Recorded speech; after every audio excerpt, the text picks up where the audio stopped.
मंगलम भगवान वीरो मंगलम गौतमो गणी मंगलम कुंद कुंडार्यो जैन धर्मोस्तु मंगलम सर्वमंगल मांगल्यम सर्वकल्याणकारकं प्रधानं सर्वधर्माणां जैनं जयतु शासनम्। मैं नमो तीर्थनायक को, नमो ओंकार वाणी को, नमो उन कुंद प्रभु को जिन्होंने ओंकार धारण की। अहो उपकार जिनवर का, कुंद का दिव्य वाणी का, जिन कुंद ध्वनि दाता उनका हान स्वामी का। चिदानंद एक रूपाए जिनाए परमात्मने, परमात्म प्रकाशाय नित्यं सिद्धात्मने नमः। आचार्य योगेंद्र देव कृत परमात्म प्रकाश नाम के आध्यात्मिक ग्रंथ की 78 नंबर की गाथा। इस पर कल भी गुरुदेव श्री का व्याख्यान हुआ और आज भी और परसों भी ये गाथा जब प्रारंभ की थी तो संक्षिप्त उसमें भी खुलासा आया था। कल जो व्याख्यान में स्पष्टीकरण आया उसमें कुछ अपने अंश रह गए थे चर्चा से, तो उनकी चर्चा अपन आज प्रारंभ करते हैं। 491 नंबर का पेज है। विषय इसका इस प्रकार है गाथा का। उत्थानिका में ही कहा कि यह जीव मिथ्यात्व से कर्मों का उपार्जन करता है और उपार्जित कर्मों के द्वारा ये भववन रूपी संसार में परिभ्रमण करता है। ये इसके संसार दशा का कार्यक्रम इस प्रकार है। तो अपन ने कल भी बात की थी और वही बात महत्वपूर्ण है कि मिथ्यात्व क्या है कि कर्मों के जो जड़ कर्म जड़ से बंधते हैं उनमें जीव का अज्ञान भाव यानी अपने स्वभाव को भूल जाने का भाव, मिथ्यात्व भाव, वह निमित्त है। तो मिथ्यात्व के निमित्त से कर्मों का कर्मों में बंधन होता है और वे बंधे हुए कर्मों के निमित्त से जीव को अनेक प्रकार के संयोग और उसके गुणों की हीनता रूप परिणमन जो हो रहा है उसमें वे कर्म निमित्त हैं। कर्म का निमित्तपना दो प्रकार से, एक तो संयोगों की प्राप्ति तो क्या कहो संयोगों का वहाँ दिखना, और दूसरा जीव की परिणति में स्वयं से होती हीन दशा। तो स्वयं की हीन दशा उसमें निमित्त कहा वह जड़ कर्म आदि को, और जड़ कर्म से वो संयोग में वर्तता है और संयोगों का लक्ष्य करके अपनी पर्याय में हीनता रूपी भाव से स्वयं वर्तता है, स्वयं संसार में परिभ्रमण करता है। ये मामला है। तो इसमें से जो कर्म है ये तो एंट्री अकेली है, ये तो बही खाते की एंट्री है। जैसे जीव ने परिणाम जो किए अज्ञान के यानी मोह के, राग के, द्वेष के, तो उस परिणाम के काल में वहाँ एक एंट्री हो गई और फिर वो एंट्री का जब वक़्त आया तो फिर उसकी कॉन्ट्रा एंट्री हो गई। और ये यदि जीव उस समय भी स्वभाव से नहीं जुड़ा और उसमें ही जुड़ा तो फिर नई एंट्री हो गई।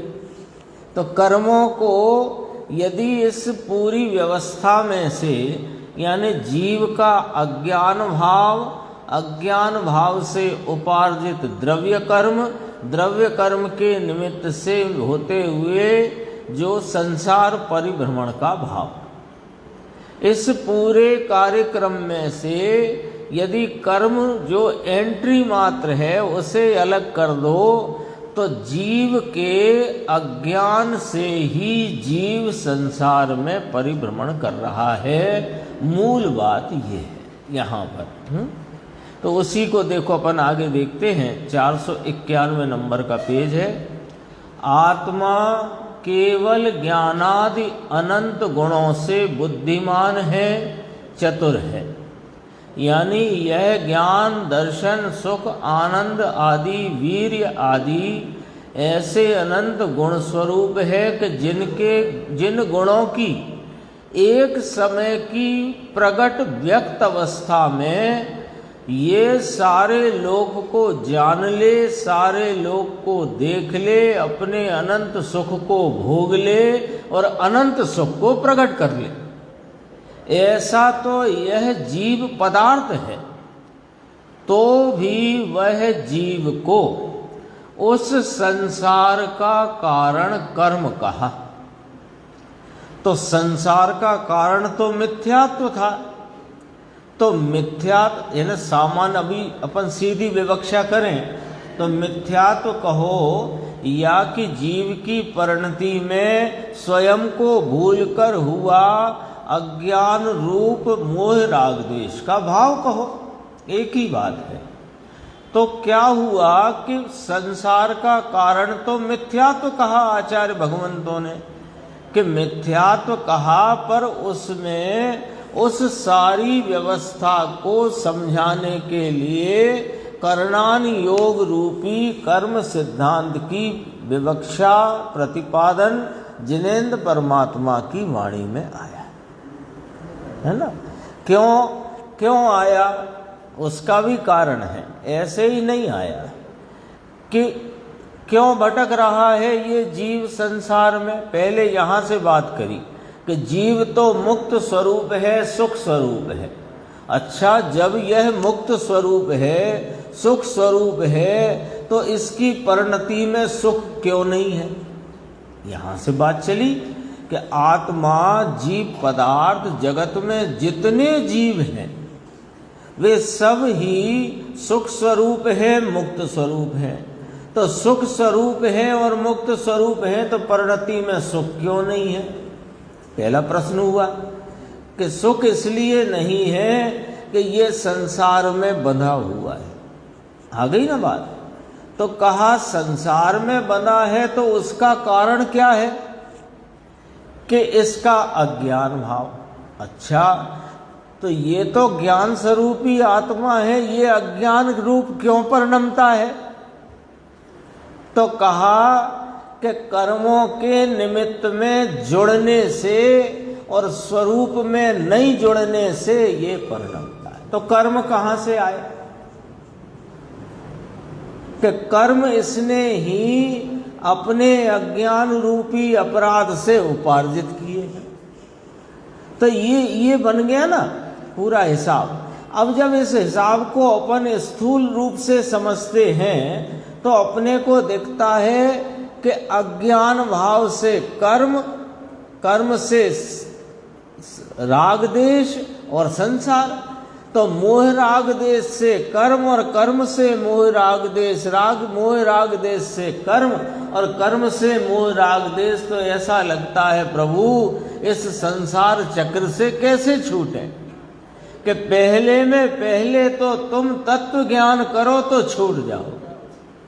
क्या तत्व ज्ञान करें कि जीव अपने परिणामों में परिणमता हुआ अनादि अनंत अपने ट्रैक पर रहता है और अपने ट्रैक पर भले ज्ञान भाव से प्रवर्तन करे कि अज्ञान भाव से प्रवर्तन करे, वह अपने ही हद में, मर्यादा में, अपनी द्रव्य गुण पर्याय की हद में रहता है। तो ये जो जड़ कर्मों की आप बात कह रहे हो तो ये कहाँ से आ पड़े कि ये तो कुछ नहीं है, ये तो जीव के कर्मों, वो जीव के भावों का, मोह राग द्वेष का, अज्ञान का लेखा जोखा है। तो वो लेखे जोखे वाली चीज का ट्रैक अलग और जीव के परिणाम का ट्रैक अलग। समझ रहे ना, पूरी बात समझने की अपन कोशिश कर रहे हैं उस पूरे विषय को। तो दोनों के ट्रैक अलग अलग हैं। तो दोनों के ट्रैक अलग हैं, तो जीव चाहे तो अपने ट्रैक पर ही चलता रहे और ये लेखा जोखा जिसका है इसको देखे ही नहीं, तो ये अपने पूर्ण स्वभाव को, अपने अनंत गुणों के पवित्र भाव को प्राप्त हो जाएगा। ऐसे देखते हो तो समझ नहीं आता रास्ता कहाँ मिलेगा। और अपना रास्ता अलग और कर्मों का अलग। वो तो तुम जब उसकी तरफ देखते हो तो वहां पर एंट्री होती है, और उस एंट्री का समय आने पर उसकी व्यक्तता आती है उदय रूप से। तो तुम फिर उधर देखते हो, तो तुम बार बार उधर देखते हो, इसलिए वो कर्मों का वाला जो पटरी है वो चलती ही आ रही है। तुम उधर देखना बंद करो और अपने में देखना प्रारंभ करो तो ये ट्रैक ही मिट जाएगा। ये कर्मों का पटरी, कर्मों का सिस्टम, कर्मों का लेखा जोखा सब खत्म। तुम अपने स्वरूप के ट्रैक पर ही आगे बढ़ते हुए पूर्ण भाव को प्राप्त करो। सारा मामला इतना है। समझो तो इतनी सी ही बात को अनेक अनेक प्रकारताएं क्या पड़ती हैं, क्या भेद हैं, क्या प्रभेद हैं, क्या एंट्रियों में प्रकृतियां हैं, उनके किस प्रकार उदय होते हैं, किस प्रकार उनका क्षय होता है, किस प्रकार अपकर्षण, उत्कर्षण, संक्रमण आदि होते हैं, वो सब वर्णन है। बाकी मामला इतना ही है जितना अभी चर्चा में आया। तो अब कहते हैं कि जीव को संसार का कारण कर्म तो साहिब संसार का कारण तो मिथ्यात्व कहा। तो मिथ्यात्व कर्म में निमित्त हुआ और कर्म अपनी हीन पर्याय में निमित्त हुआ। जो जीव का अज्ञान भाव वो कर्म उपार्जन में निमित्त, और कर्म जो उदय रूप आया तो इसकी अपने से ही होने वाली हीन पर्याय, ज्ञान की हीन दशा, दर्शन की हीन दशा, वीर की विपरीत दशा, सुख की विपरीत दशा, उनमें यह कर्म का उदय निमित्त कहलाता है। ठीक है। संसार में भटकने की अपनी हीन, अल्प और विपरीत दशा हुई। किसकी हुई? कर्मों की के अपनी। भटका कौन? कर्म के जीव। तो जीव भटका तो जीव को कर्म भटकाए ऐसा वस्तु व्यवस्था में स्वीकार नहीं है। तो ये जो निमित्त नैमित्तिक है व्यवस्था, जो सारा बहुत सारी चर्चा जिनवाणी में समझो, यदि कहें कि 95% से भी ज़्यादा चर्चा निमित्त नैमित्तिक संबंध के द्वारा की गई है, तो क्या ये निमित्त नैमित्तिक संबंध वस्तु व्यवस्था है कि नहीं है? ये समझना बात को। निमित्त नैमित्तिक संबंध वस्तु व्यवस्था नहीं है। वस्तु व्यवस्था को समझाने के लिए, वस्तु व्यवस्था का ज्ञान कराने के लिए ये निमित्त नैमित्तिक संबंध खड़ा करके बताया जाता है, समझाया जाता है। ये कोई चित्त में हो कि देखो साहब पढ़ता तो है ना निमित्त, तो निमित्त नैमित्तिक कोई वस्तु व्यवस्था का स्वरूप नहीं है। कैसे? कि जैसे बहुत सरल सी बात अपन रखते हैं सामने। पानी गर्म हुआ तो पानी अपने से गर्म हुआ कि अग्नि से गर्म हुआ? अपन तो सब अभ्यासी लोग हैं तो अपने को थोड़ी तकलीफ आएगी। सही जवाब देने में। पानी अपने से गर्म हुआ कि अग्नि से गर्म हुआ? अपने से गर्म हुआ। तो जब पानी अपने से गर्म हुआ तो पानी में उष्णता की प्राप्ति पर्याय में होना और स्वभाव शीतल रहना, ये पानी की वस्तु व्यवस्था है। और अग्नि को उसमें निमित्त कहना, ये वस्तु व्यवस्था नहीं है। अग्नि की वस्तु व्यवस्था तो उष्णता है। वो क्या दाहक है, पाचक है। वो पानी को गर्म करने वाला स्वभाव नहीं है उसमें। देखो जरा, अग्नि में पानी को गर्म करने का स्वभाव नहीं है। पानी के गर्म होने का स्वभाव पानी में है। और अग्नि में तो उष्णता रूप परिणमने का स्वभाव है, पानी को गर्म करने का स्वभाव नहीं है, ये समझना। तो पानी को अग्नि ने गर्म किया, इस कथन में निमित्त नैमित्तिक संबंध से अग्नि की उष्णता का स्वभाव और पानी के गर्म होने की अवस्था की व्यवस्था बताई है। निमित्त नैमित्तिक संबंध वस्तु व्यवस्था नहीं होती है। ये बात गांठ बांध लो, गांठ बांध लो इस बात। देखो अपन अब आगे बढ़ते हैं। संसार में भटकने की अपनी हीन, अल्प और विपरीत दशा हुई तो उसमें कर्म निमित्त हुए तो कर्म भटकाते हैं, ऐसा कहने में आता है। अग्नि पानी को गर्म करती है, ऐसा कहने में आता है। अभी तो अपन ने उदाहरण विचार में लिया। तो मुमुक्षु ने कहा निमित्त नैमित्तिक संबंध है, इतना आप कह दो कि हाँ हम कह देंगे निमित्त नैमित्तिक संबंध है, क्योंकि है ही निमित्त नैमित्तिक संबंध। लेकिन तुम निमित्त नैमित्तिक संबंध की आड़ में कर्ता कर्म भाव ढूंढ रहे हो, तो ये तुम्हारा अज्ञान है, भ्रांति है, मूढ़ता है। उसने तो ऐसे करके पूछा, निमित्त नैमित्तिक संबंध है, कर्म निमित्त और जीव का भटकना नैमित्तिक, जीव का अज्ञान निमित्त, कर्म का उपार्जन नैमित्तिक। आप इतना कहने से क्यों इतनी विस्तार कर रहे हो? बार बार इतनी सी लाइन कहने में जो आचार्य भगवान ने उत्थानिका में ही कह दी, उतनी बात में आप इतना विस्तार क्यों कर रहे हो? कह दो निमित्त नैमित्तिक संबंध है, कि हाँ कह दिया निमित्त नैमित्तिक संबंध है, पर तुम निमित्त नैमित्तिक संबंध की आड़ में कर्ता कर्मपना ढूंढ रहे हो, खोज रहे हो, मान रहे हो, तो ये तो तुम्हारी भ्रांति है, अज्ञान है, तुम्हारी मूढ़ता है। मूढ़ता संस्कृत में कहते हैं, हिंदी में मूर्ख कहते हैं। तो दोनों बात समझ लो। देखो गुरुदेव श्री फरमाते हैं, इसका अर्थ क्या? निमित्त निमित्त में कर्ता कर्म नहीं आया, ये ध्यान रखना, ये ध्यान रखना, ध्यान रहे कि निमित्त नैमित्तिक संबंध में जो कथन एक को दूसरे का निमित्त कहना या निमित्त नैमित्तिक संबंध से कर्ता कहना, उसमें कर्ता कर्म नहीं आया। समझ गए? पूरी बात सुनी ना?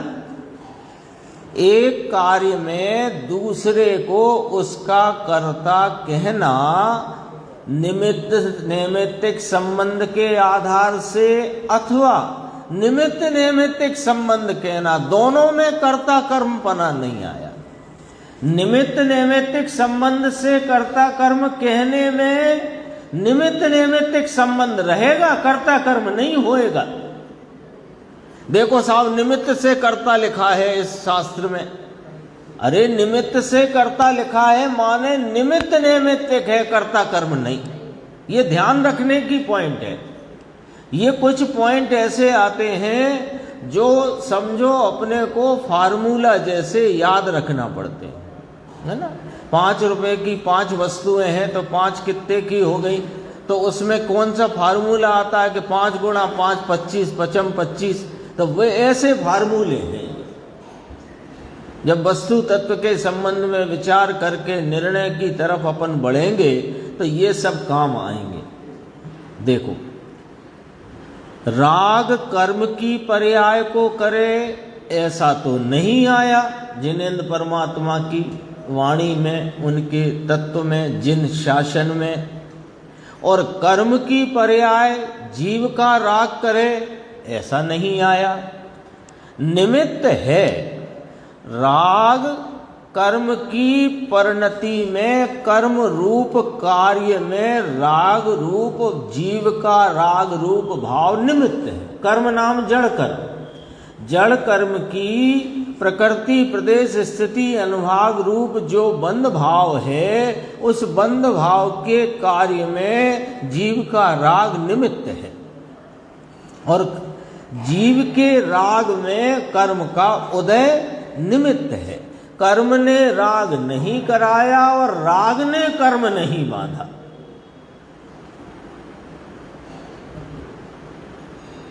निमित्त है, उसका अर्थ क्या होता है? अब देखो, यहां गुरुदेव ने अपने से प्रश्न कर लिया, अब अपने को जवाब चाहिए। अब गुरुदेव ने तो लिखा नहीं है, जवाब बोला भी नहीं, तो अपने को तो याद रखना पड़ेगा ना फार्मूला। निमित्त माने क्या? कि जो स्वयं कार्य रूप तो परिणमित ना हो, किंतु जिस पर कार्य की उत्पत्ति में अनुकूल पने का आरोप आ सके, ऐसे भाव को उस कार्य का, विवक्षित कार्य का निमित्त कहते हैं। आ गई बात स्पष्ट? तो निमित्त दूसरी चीज है और निमित्त कर्ता दूसरी चीज है। यानी निमित्त को कर्ता मानना ये दूसरी चीज है। अब सुनो इसमें क्या फर्क आया कि निमित्त को निमित्त जानना, निमित्त को निमित्त मानना, निमित्त को निमित्त कहना, ये व्यवहार है। और निमित्त को उपादान का कर्ता या सहायक मानना, ये मिथ्यात्व है। आ गई बात स्पष्ट? बात तो वही की वही रही कि वही की वही नहीं रही। पूरा फर्क है जमीन आसमान का। देखो, आप भी निमित्त कह रहे हो और हम भी निमित्त कह रहे हैं। तुम निमित्त को कर्ता मानकर निमित्त कहते हो, सो तो मिथ्यात्व है। और निमित्त को निमित्त जानकर निमित्त कहो, सो ये व्यवहार है। व्यवहार ज्ञानी को होता है और मिथ्यात्व अज्ञानी को होता है। कितना फर्क आ गया?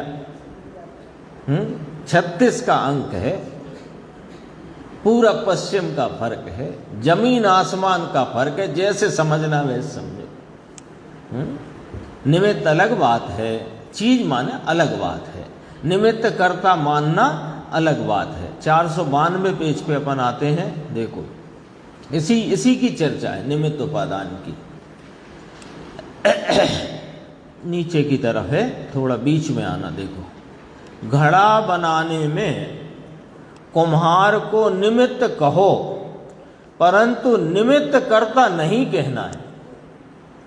क्योंकि निमित्त कर्ता कह देने में, यानी निमित्त को कर्ता कह दे। देखो, निमित्त नैमित्तिक संबंध से निमित्त कर्ता कहना भी निमित्त कहना ही है।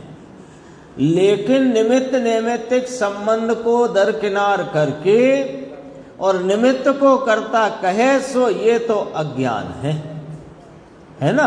तो यहां से अपन देखते हैं, घड़ा बनाने में, बनने में कुम्हार निमित्त कहो, परंतु निमित्त को यानी कुम्हार को घड़े का कर्ता कहना ऐसा नहीं है। उसे कुम्हार ने बनाया ऐसा नहीं है। घड़े को किसने बनाया? मिट्टी ने। कुम्हार ने बनाया कि नहीं बनाया? तो कुम्हार कौन है कि उस समय मिट्टी जब घड़े रूप परिणमित हुई, तो उस घड़े रूप परिणमन के उपादान भाव में कुम्हार का योग उपयोग निमित्त है। ठीक है बात? ये आ गई है कर्ता कर्म अधिकार में, 100 नंबर गाथा में, फिर वहां से 105 तक भी यही बात चलती आई। तो मुमुक्षु ने, देखो मुमुक्षु का प्रश्न देखो क्या गजब का है। साहेब निमित्त कर्ता का मतलब क्या उपादान हुआ? निमित्त कर्ता का मतलब क्या उपादान हुआ? तो अब गुरुदेव कहां से बताते हैं, देखो, पर का उपादान हुआ। निमित्त कर्ता कहा तो निमित्त कर्ता कहा ना, तो एक परिणाम में एक जो विवक्षित परिणाम है अथवा जिस परिणाम की बात की जा रही है वो परिणाम को निमित्त कहो या कि उपादान कहो। उस ही काल में अन्य वस्तु का ऐसा कोई परिणाम जो इस परिणाम की उत्पत्ति में अनुकूल पने का आरोप प्राप्त कर सके, उस परिणाम को निमित्त कहो। यही व्यवस्था है ना। तो दो कार्य हो गए ना अपने सामने दो कार्य हो गए। एक तो वो कार्य जो कहा जा रहा है, विवक्षित है, जिसकी बात चल रही है, वो कार्य हुआ, और उस कार्य में अनुकूल पड़ा जो दूसरे द्रव्य का कार्य, एक वो कार्य हुआ। तो दो कार्य हो गए ना। तो दो कार्य में एक उपादान रूप भाव है, कौन सा? जिसको कहा जा रहा है, जिसकी बात की जा रही है। जीव ने राग परिणाम किया अथवा जीव की परिणति में राग परिणाम हुआ, ये बात विवक्षित है, ये बात की जा रही है, इसे उपादान जानना। उस समय में कोई कर्म अपने उदय रूप भाव से परिणमित हुआ, उसमें उसकी अनुकूलता देख के आरोप किया, तो कार्य तो यहां भी हुआ है उदय रूपता का। उसको इस कार्य का निमित्त कहना और उसको उस कार्य का उपादान कहना। दो कार्य है ना। कार्य कितने? दो। तो दो कार्य में एक को उपादान कहा, एक को निमित्त कहा। तो ऐसे तो वे जगत में दो द्रव्य परिणमते रहेंगे, एक उपादान रूप से, एक निमित्त रूप से। कि नहीं, वो जिसे इसका निमित्त कहा वो उसका उपादान है। ऐसा तो फिर भी जगत के द्रव्य दो भागों में बट जाएंगे, एक उपादान रूप परिणमने वाले द्रव्य और एक निमित्त रूप परिणमने वाले द्रव्य। तो ऐसा तो हो नहीं सकता, क्योंकि जगत का बंटवारा तो जिनेन्द्र परमात्मा ने एक ही रीति से किया है, स्वय और पर, और कोई बंटवारा होता नहीं। निमित्त उपादान रूप बंटवारा नहीं, इष्ट अनिष्टता का बंटवारा नहीं, अच्छे बुरे का बंटवारा नहीं, बस दो ही, एक ही बंटवारा है, स्वय और पर। और कौन सा बंटवारा है? हाँ, वो उसका उपादान है। वो कुम्हार के का वर्तता हुआ योग उपयोग कुम्हार का उपादान, और मिट्टी का घड़े रूप परिणमना घड़े का उपादान। अब बात कुम्हार के योग उपयोग की चल रही है कि मिट्टी के घड़े की चल रही है? घड़े की चल रही है, तो घड़ा उपादान, उसका योग उपयोग निमित्त। बहुत सरल सीधी बात है। यानी ये निमित्त उपादान का ये जो मूल सिद्धांत है, यहाँ पर बहुत सहजता से, सरलता से इस गाथा के संदर्भ से अपने सामने आ गया। देखो, यदि दोनों को उपादान मान लें, उसने पूछा निमित्त कर्ता का मतलब उपादान, तो निमित्त का उपादान, निमित्त का जो कार्य हुआ, यहां अपन उदाहरण में ले लेते हैं कुम्हार को ही, घड़े को। घड़े का जो मिट्टी का घड़े रूप परिणमने का कार्य, उसमें कुम्हार का योग उपयोग निमित्त। ठीक है। तो अभी अपन ने बात की कुम्हार का योग उपयोग, कुम्हार का उपादान, और मिट्टी का घड़े रूप परिणमना घड़े का उपादान। अब घड़ा कैसे उपजा, इस बात की चर्चा की जा रही थी, तो उसमें कुम्हार को निमित्त कहने में आया है। तो यदि उस घड़े की उत्पत्ति में जो मिट्टी घड़े रूप परिणमित होकर घड़ा उत्पन्न हुआ, उस एक कार्य में उस मिट्टी को भी कर्ता माने और कुम्हार को भी कर्ता माने, तो फिर एक क्रिया के दो कर्ता हो गए। सो ऐसा होता नहीं। गाथा नंबर 86 समय सार की 86 नंबर गाथा में ये बात स्पष्ट प्रतिपादित की गई है कि एक परिणति के दो कर्ता नहीं होते, एक परिणाम के दो कर्ता नहीं, एक, और दो परिणति के का एक कर्ता नहीं। दो परिणति यानी कुम्हार अपने भी योग उपयोग को कर ले और घड़े को भी कर ले, सो ऐसा भी नहीं होता। और घड़े का काम, घड़ा बनने का काम मिट्टी भी करे और कुम्हार भी करे, ऐसा नहीं होता। दोनों तरफ से बात समझ में आ गई। घड़े पर से ही बात करी है। घड़ा बना, चंद्रेश भाई कठिन पड़ गई बात कि सरल है, सरल है तो फिर हम बोलते जाएंगे, कठिन हो तो फिर रुकना पड़ेगा। देखो घड़ा बना तो घड़ा बना तो कार्य क्या कहा जा रहा है? घड़ा बनना। अब घड़ा बना और वहां कुम्हार भी अपने योग उपयोग से परिणमा, ये वो निमित्त है, ये उपादान है, ठीक है। अब घड़े की बनने की एक क्रिया का कर्ता मिट्टी उपादान को भी माने और कुम्हार को भी माने, तो एक क्रिया के दो कर्ता नहीं होते। एक क्रिया घड़े बनने की दो कर्ता नहीं होते। तो एक तो घड़ा बना है और एक तो उसका योग उपयोग, या कुम्हार की ज्यादा शास्त्र का शब्द नहीं लेते, सीधा लेते हैं, कुम्हार की उस प्रकार की इच्छा और हलन चलन, कुम्हार की घड़ा बनाने की इच्छा और हाथ आदि के साथ आत्मा का हलन चलन, ठीक है ना, इतना समझना बस। तो ये दो कार्य हुए तो दो कार्य का एक कर्ता नहीं हो सकता। एक परिणति के दो कर्ता नहीं होते और दो परिणति का एक कर्ता नहीं होता। प्रत्येक की परिणति, फार्मूले याद रखना है। प्रत्येक की परिणति अपने अपने से होती है, पर से क्या है? कुछ भी नहीं। हाँ,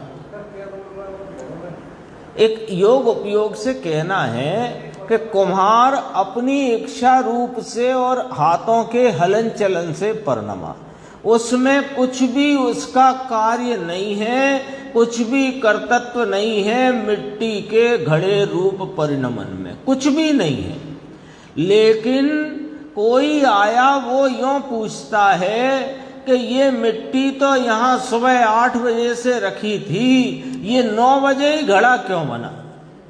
तो हमने कहा उसकी योग्यता ही ऐसी थी 9 बजे घड़े रूप परिणमने की। अच्छा, तो ये जब यहाँ रखी थी तो ये वहाँ रखी थी, वहाँ से 100 मीटर दूर, जहाँ चाक भी नहीं और कुम्हार भी नहीं, तो तब क्यों नहीं बना? तो अभी किसी भी कार्य की उत्पत्ति में ये कार्य वास्तव में प्रत्येक कार्य अपनी उस समय की पर्यायगत योग्यता से स्वयं समय में स्वयं अवसर में होता है। लेकिन हर कार्य में अपने को कोई ना कोई बाहर से ये प्रश्न उठता है कि ये कैसे हो गया? अभी तो मिट्टी पड़ी थी, अब तो देखो कैसा सुंदर घड़ा गोल एकदम बन गया है। कि ये भाई साहब ने बनाया है, ये तो इस नगर के सबसे प्रसिद्ध घड़ा निर्माता है। तो बस उसका तो घड़ा निर्माता ने बनाया, ये बात नहीं है, वो निमित्त है। इतना कहकर के भी वास्तव में कुम्हार करता नहीं है, कहना तो ये ही पड़ रहा है। हाँ, क्या है, अपन ने 1-2 बार बात की है भेद कारक अभेद कारक की।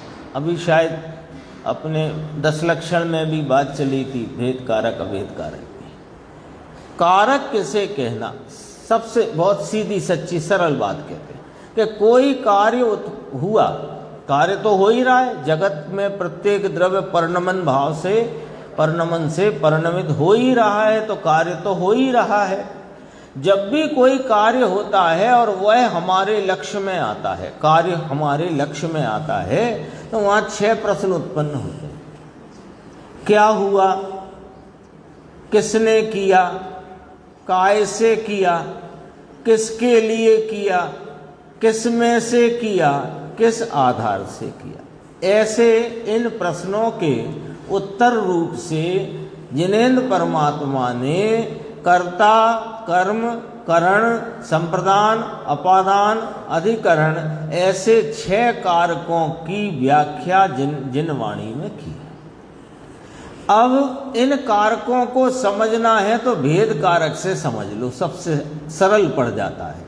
ये जो आप कह रहे हैं ना कुम्हार का क्या रोल है, कुम्हार का यही रोल है कि भेद कारक रूप भाव है, बस इतना है। भेद कारक है, भेद कारक यानी भेद कारक पने करता है।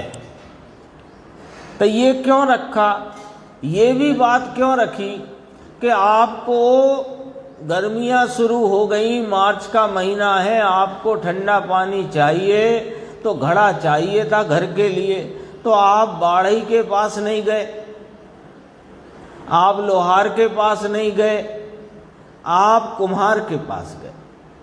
क्यों? क्योंकि आपको घड़ा चाहिए था। तो घड़े का निर्माता या निमित्त कुम्हार है, बढ़ई, लोहार, सुनार इत्यादि नहीं। इसका ज्ञान कराने की बात है बस। लेकिन घड़ा परिणमा तो अपने अभेद कारक रूप भाव से है। भेद कारक क्या होता है, अब बात आ गई थी तो पूरी करते हैं। घड़ा, अभी अपन ने देखो पहले प्रश्न याद कर लो, क्या हुआ, किसने किया, किस साधन से किया, किसमें से किया, किसके लिए किया, किस आधार से किया। कि घड़ा हुआ तो कार्य हुआ, घड़ा कुम्हार ने किया, चक्र दंड आदि के साधन से किया, टोकरी में से मिट्टी लेकर किया, पानी पीने वाले के लिए किया, भूमि के आधार से किया। ये भेद कारकों से उस सारी घटना का चित्र हो गया, उस घटना का चित्र हो गया। लेकिन सच्चाई क्या है यहाँ पर, कुम्हार घड़े का कर्ता कैसे हो सकता है? यदि कुम्हार घड़े का कर्ता है तो कुम्हार को घड़ा होना पड़ेगा। तो फिर वास्तविकता क्या है कि ये जो भेद कारक कहे, ये तो निमित्त की तरफ से अवास्तविक व्यवहार से एक उस समय की घटना का ब्यौरा देने की बात है। वास्तविकता ये है कि मिट्टी कर्ता, मिट्टी कर्म, मिट्टी साधन, मिट्टी में से, मिट्टी के लिए, मिट्टी के आधार से होगा, ये अभेद कारक है। तो अब वो सारा निमित्त उपादान कारक सभी बात तो सामने आई गई। देखो, हाँ, जो परिणम यत या परिणमति सा करता, ये तो सूत्र है। या परिणमति सा करता, जो उस कार्य रूप परिणमेगा वही उस परिणाम का करता है। तो उसी न्याय से यदि घड़ा का कर्ता कुम्हार है तो कुम्हार को घड़ा होना पड़ेगा, ये न्याय है। देखो, अभी मुमुक्षु ने कहा, इतनी चर्चा सुनकर, साहेब ये तो मूल तत्व है कि मूल वस्तु है। ये वस्तु व्यवस्था में इस प्रकार से जानना वो मूल बात है। उपादान को उपादान रूप, निमित्त को निमित्त रूप। मूल में भूल, मूल में भूल ऐसी एक पुस्तक आई थी, उपादान निमित्त के व्याख्यान के संदर्भ में मूल में भूल ऐसी पुस्तक आई थी। तो निमित्त कहना, अब आपका प्रश्न का जवाब, निमित्त कहना वह तो ज्ञान कराने के लिए है, और उस निमित्त को कर्ता कहना वह तो मिथ्यात्व भाव है। गजब बात है भाई, मुद्दे की बातें हैं। देखो 497 पे आते हैं।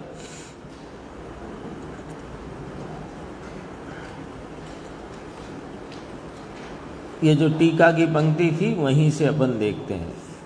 अभेद रत्नत्रय रूप निश्चय मोक्ष मार्ग, उससे विपरीत जो खोटा मार्ग उसमें डालता है कौन? के कर्म। कर्म डालते हैं ऐसा कहते हैं।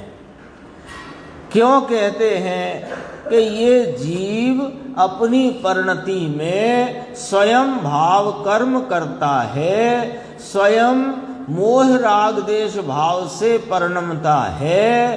तो जड़ कर्म को निमित्त पने खोटे मार्ग में डालने का आरोप करके ये कहते हैं कि कर्मों ने इस जीव को संसार में खोटे मार्ग में डाला, ऐसा कहा जाता है नहीं। इसका मतलब यही निकला ना, ऐसा कहा जाता है नहीं।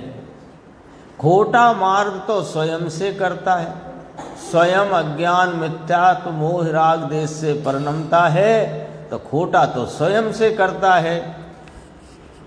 ये कहा ना, अभेद रत्नत्रय रूप निश्चय मोक्ष मार्ग से विपरीत।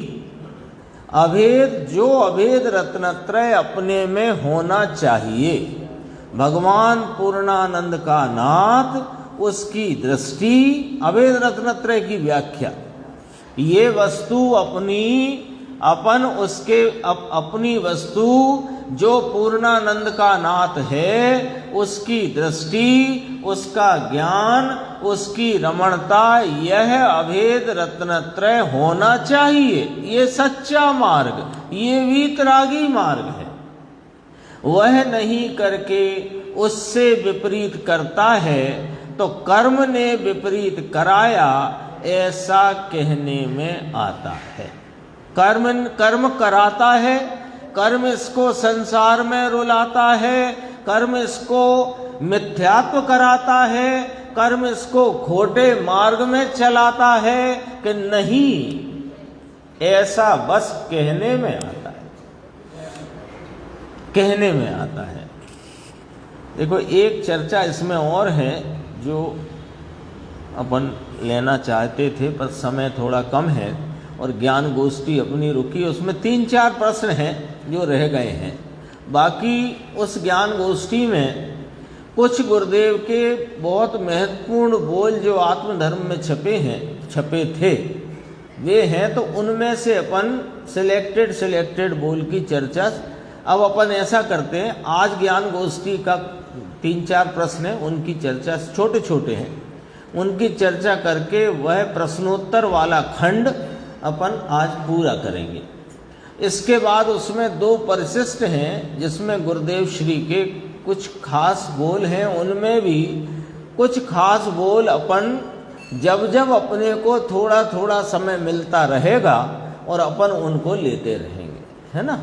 क्योंकि ये परमार्थ प्रकाश में भी विस्तार बढ़ जाता है तो समय कम रह जाता है, और आधा घंटे में गुरुदेव का तो इतना माल आता है कि उसे 1 घंटे में पूरा करना मतलब असंभव जैसा कार्य है। उसमें से भी अपन छांटते हैं तो भी पूरा नहीं होता। तो अब वो ज्ञान गोष्ठी को चलाते रहेंगे, क्योंकि प्रश्नोत्तर वाला खंड तो पूरा हो जाएगा। अब उसमें जो मुख्य बोल हैं उन्हें अपन समय समय पर लेते रहेंगे। आज नहीं पूरा होगा प्रश्नोत्तर वाला तो कल पूरा करेंगे, पर इसके बाद फिर ज्ञान गोष्ठी को अपन चलाते रहेंगे। मुख्य अंश उसमें मुख्य बोल जो है वो अपन देखते चलेंगे। अभी अपने पास एक जो लोग पढ़ ही लेते हैं, फिर ये रह जाएगा तो रह जाएगा। 499 पेज, ये एक प्रश्न है ना मुमुक्षु का, एकादश शास्त्र में जो लिखा है, इसके ऊपर की 5 लाइन पे से देखना, बस जल्दी से करेंगे इसकी चर्चा को। जैसे मिथ्यात्व से कर्म उपार्जित किए, ऐसा कहा, और फिर कहा कि कर्म ने मिथ्यात्व में डाला, ऐसा कहा। ये पारस्परिक निमित्त से बात कही है। गुरुदेव इसको निमित्त संबंध भी कहते हैं, एक दूसरे का निमित्तपना। तो ये बात कही है नहीं, ये तो अपन अभी सब चर्चा में आई ना बात, इतनी उपादान निमित्त की गंभीर चर्चा अपने सामने आज आ गई है। तो मुमुक्षु ने ऐसा कहा, साहेब एकादश शास्त्र में लिखा है कि मिथ्यात्व रूपी या मोह राग देश के परिणाम कर्म नहीं कराता या नहीं करते, और कर्म को जीव नहीं बांधता। ये वाली बात तो एकाध शास्त्र में ही लिखी है, और अनेकों शास्त्रों में तो ये ही लिखा है कि कर्म मोह राग देश को कराते हैं और राग देश के द्वारा जीव कर्म मानता है। एकात में नहीं लिखी तो आप उसी को कह रहे हो, ज्यादा में तो वही लिखी है, ज्यादा में तो वही लिखी है। देखो पूछा ना, एकाद शास्त्र में जो लिखा है, क्या लिखा है कि एक दूसरे का कार्य नहीं करते, और यहां लिखा है कि करता है। यही तो लिखा है, परमात्म प्रकाश गाथा 78 योगेंद्र देव, उनने ही तो लिखा है। और यहां तो क्या लिखा है, कर्म इतने शक्तिवान हैं, दृढ़ हैं, चिकने हैं, अवैध हैं, इनका विनाश करना बहुत कठिन काम है, इसी में तो लिखा। तो गुरुदेव कहते हैं बात को समझो। देखो यहां बहुत गंभीर चर्चा है, इसमें विस्तार की जरूरत नहीं है, पढ़ेंगे तो भी समझ में आएगा। किस नए से कथन है, शास्त्र की एक लाइन भी पढ़ो तो पहले उसमें ये बात रखो कि यहां पर किस नए से कथन किया गया है। यदि व्यवहार नय का कथन है तो 5 बिंदु और आगे बढ़ना पड़ेगा कि ये कथन व्यवहार नय का है, यानी किसी का किसी पर उपचार किया गया है। तो किसका किस पर उपचार किया गया है, उपचार करने का कारण क्या है, और उपचार करके परमार्थ क्या बताया गया है, यहां तक पहुंचना पड़ेगा। ये पुरुषार्थ सिद्धि उपाय के प्रवचन में गुरुदेव श्री ने ये अपने को दिशा निर्देश दिया। यहां क्या दिया वो भी देखो। किस नए से कथन है, पहले ये जानना। प्रत्येक शास्त्र के शब्द में पहले शब्दार्थ करना चाहिए, फिर नयार्थ करना चाहिए, है ना। तो इसी ग्रंथ की दूसरी गाथा में ये 5 बोल आए थे, अपने को याद होगा जब अपन ने, है ना, देखो इसमें आती है चर्चा। पहले शब्दार्थ करना चाहिए, फिर नयार्थ करना चाहिए, फिर आगमार्थ निकालना चाहिए, फिर मतार्थ निकालना चाहिए, फिर उसका भावार्थ ज्ञात करना चाहिए। 5 देखो आगम का क्या कहना है, ये आगमार्थ, ठीक है। शास्त्र में जो कहा गया, शास्त्र में कहा ज्ञानी को राग होता ही नहीं, ज्ञानी निराश्रवी है। ये कथन किस नए का है, किस अपेक्षा से है, आगम क्या कहता है, यहां किस अपेक्षा से बात। अन्यमति का निषेध यहां किस प्रकार होता है। देखो खंडन मंडन के बिना निर्णय की दृढ़ता नहीं होती। कोई खंडन, इनका खंडन करते हो आप, उनका खंडन करते हो आप, उनका खंडन करते हो, हम अब किसी का खंडन नहीं करते, क्योंकि बिना खंडन के मंडन नहीं होता, इसलिए हम खंडन करते हैं। निर्णय की दृढ़ता और स्पष्टता के लिए खंडन मंडन होता है। अन्यमति का निषेध किस प्रकार होता है और भावार्थ अर्थात तात्पर्य क्या है, क्यों जिन्हें वो आचार्य भगवंतों ने ये बात कही। सूखे हुए ताड़पत्र ढूंढो, ढूंढो माने वहां से उठाओ, फिर कांटों से छेदो, फिर एक एक अक्षर बनाओ, फिर अक्षर का शब्द बनाओ, शब्द के वाक्य बनाओ, फिर वो ताड़पत्र में जितनी स्थान है उसको पूर्ण होने पर दूसरा ले। कुछ उसका तात्पर्य होगा कि ऐसे ही अपन तात्पर्य तक पहुंचते नहीं है। क्यों नहीं पहुंचते। अपन क्या है जगत में, जैसे 1.5 होशियार कहते हैं ना, अपन 1.5 होशियार हैं सब। कैसे 1.5 होशियार हैं कि तात्पर्य तो अपन अपना लेके बैठे, तात्पर्य तो अपन अपना लेके बैठे, अब वही तात्पर्य यदि मिल रहा है तो ठीक है, नहीं तो लाओ दूसरी गाथा निकालो, आगे बढ़ो।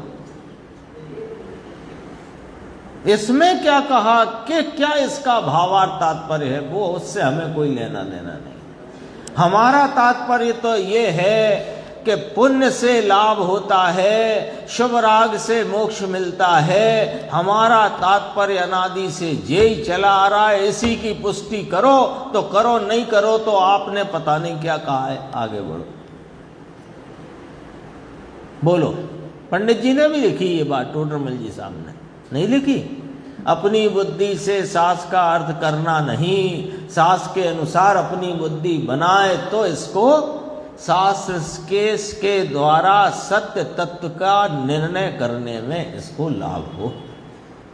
देखो 5 बोल आए हैं, शब्द, नय, मत, आगम और भावार्थ। पहली गाथा के अंत में लिया कि गाथा का शब्दार्थ करना, फिर नय माने किस नय का कथन है ये लेना। ऐसा का ऐसा कहते हैं कि ये कहा, परंतु किसने से कहा। फिर मत लेना कि सर्वज्ञ का मत क्या कहता है और अन्य मत क्या कहते हैं। उससे विरुद्ध जो अन्य मत है उनका क्या कहना है, उनका भी तो खंडन चाहिए अपनी दृढ़ता के लिए। तथा आगमार्थ अर्थात भगवान क्या कहते हैं, सिद्धांत क्या कहता है, और फिर भावार्थ नाम तात्पर्य।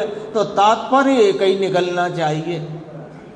यदि वो तात्पर्य नहीं निकला, पहले अपन जब पढ़ते थे 5वीं 8वीं क्लास में, तो सवाल हल किया और हल करते ही पीछे उत्तर माला में मिलाने जाते थे, है ना। अपन ने हल किया 8 लाइन 9 लाइन 10 लाइन 20 लाइन में जो भी था उसको हल किया, ब्याज निकाला, क्षेत्रफल निकाला, जो भी है सवाल तो किया। तो फिर क्या करते थे, पीछे उत्तर माला में मिलाते थे। यहाँ एक ही उत्तर माला में एक ही बात लिखी है, वीतरागता। वीतरागता यदि तुम्हारा उत्तर आ रहा है तो तुमने बात को सही समझा है, और वीतरागता यदि उसका तात्पर्य प्राप्त नहीं हुआ तो तुम्हें अभी समझ में नहीं आई, तुम्हारा सवाल गलत है, मतलब तुमने जो हल निकाला है वो गलत है। वीतरागता तात्पर्य सब कहने में वीतरागता तात्पर्य है, अर्थात पर की उपेक्षा करके त्रिकाली स्वभाव की अपेक्षा करना, यह तात्पर्य है। इसी अनुसार इस गाथा का तात्पर्य ये आया 500 पेज। यहाँ यह अभिप्राय है कि संसार के कारण जो कर्म और उनके कारण मिथ्यात्व राग आदि परिणाम हैं, देखो दोनों ले लिए, वे सब हे हैं। मिथ्यात्व भी हे है और उससे कर्म हुए वे भी हे हैं। अभेद रत्नत्रय रूप निश्चय मोक्ष मार्ग है, वह उपादेय है। इस प्रकार ये 78 गाथा की चर्चा यहाँ तक आई। ज्ञान गोष्ठी में 1-2 प्रश्न हैं, अपन देखते हैं।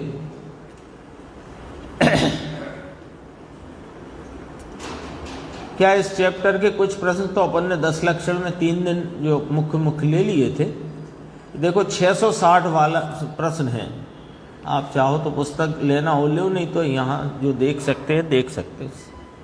छोटी चर्चा, थोड़ी चर्चा है। एक परमाणु को आँख से अथवा सूक्ष्मदर्शी नाम माइक्रोस्कोप से यंत्रादि के साधन से देख सकते हैं क्या, ऐसा पूछा है। परमाणु है ना, परमाणु की व्याख्या तो रोज ही अपने सामने आई जाती है किसी न किसी रूप में। पुद्गल का वह छोटे में छोटा भाग, यद्यपि वही पुद्गल है, पर अपन दिखते हुए को पुद्गल कहते हैं ना, इस अपेक्षा कहना। पुद्गल का छोटे में छोटा भाग जिसका दूसरा भाग नहीं हो सकता, ऐसे उस भाग को, अविभाग रूप भाग को परमाणु कहते हैं। अब उसने पूछा कि वो परमाणु आँख से दिख सकता है क्या साहेब, अथवा माइक्रोस्कोप, या आजकल तो विज्ञान ने बहुत तरक्की कर ली है, तो बहुत विज्ञान की कोई ऐसी मशीन फसीन आ गई हो उससे दिख जाएगा क्या। तो कहा कि नहीं दिखेगा, क्योंकि वो 5 इंद्रिय संबंधी ज्ञान का विषय नहीं है। समझ गए। इसलिए परमाणु को मूर्त होने पर भी एक अपेक्षा अमूर्त कहने में आया है। ठीक है। और ये जीव अपना आत्मा अमूर्तिक है, पर ये शरीर आदि अवस्थाओं में दिखता होने से इसे एक अपेक्षा से मूर्तिक कहने में आया है। अपेक्षा का फर्क है। वही बात है, नए शब्दार्थ, नयार्थ, आगमार्थ, मतार्थ और तात्पर्य। अब आगे देखो, अवधि ज्ञान से परमाणु को जान सकते हैं। केवल ज्ञान में तो कोई प्रश्न ही नहीं है। अवधि ज्ञान से परमाणु को जान सकते हैं, पर किंतु अवधि ज्ञान बाहर के किसी साधन से नहीं होता। ये पॉइंट ये पकड़ो, अवधि ज्ञान आँख से भी नहीं जानता। अवधि ज्ञान को जानने के लिए आँख की जरूरत नहीं है। तथा परमाणु को जान सके ऐसा सूक्ष्म अवधि ज्ञान तो ज्ञानी के ही होता है।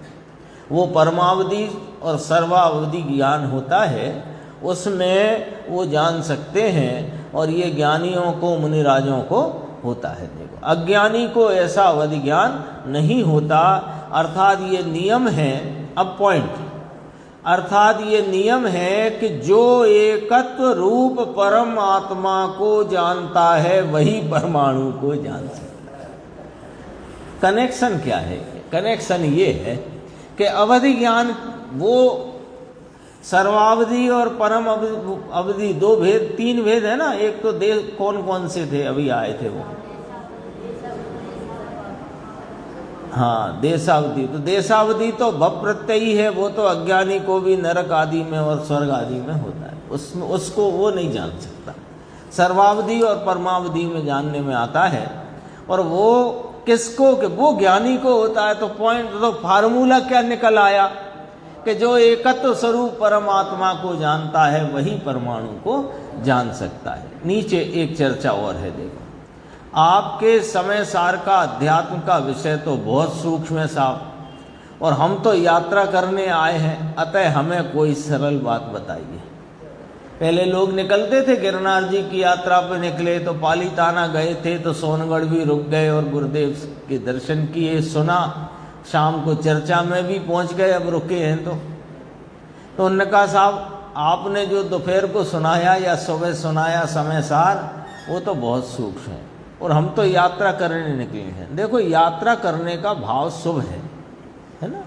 क्यों कि वहाँ अनेक अनंत साधकों की और साध्य भाव यानी सिद्ध आदि परमात्माओं की स्मृति होती है, उनका लक्ष्य होता है, तो भाव तो वो शुभ है, लेकिन स्थूल बहुत है।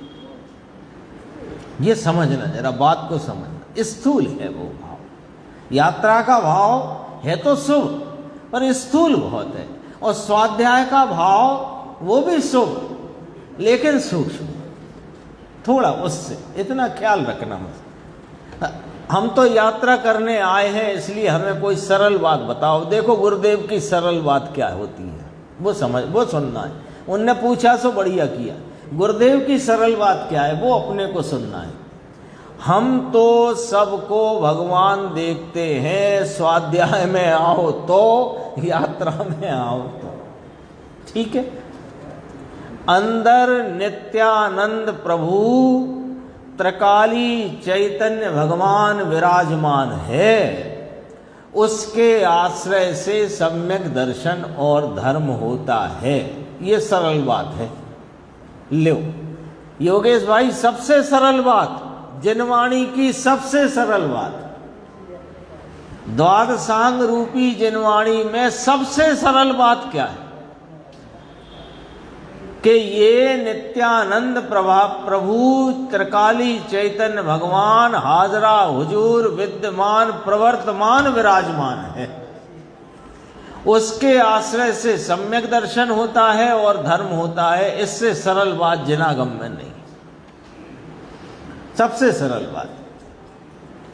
विकल्प और पर का और कैसे आश्रय लेना है वो भी बता रहे हैं। तुम नित्यानंद प्रभु त्रिकाली चैतन्य भगवान हो, विराजमान हो, उसका लक्ष्य करो। कैसे करे कि सुनो, विकल्प और पर का लक्ष्य छोड़कर अंदर में भूतार्थ स्वभावी भगवान का आश्रय ही करने योग्य कार्य है। क्या करें पूछते नहीं है लोग, पूछते हैं ना, क्या करें साहब?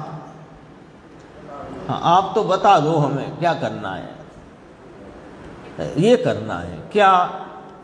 विकल्प और निमित्त का लक्ष्य छोड़कर अंदर में भूतार्थ स्वभावी भगवान का आश्रय ही करने योग्य कार्य है। इसके बाद के प्रश्नों की चर्चा अपन 10 लक्षण वाली दोपहर को जो 2-3 बार स्वाध्याय हुई थी उसमें हो गई।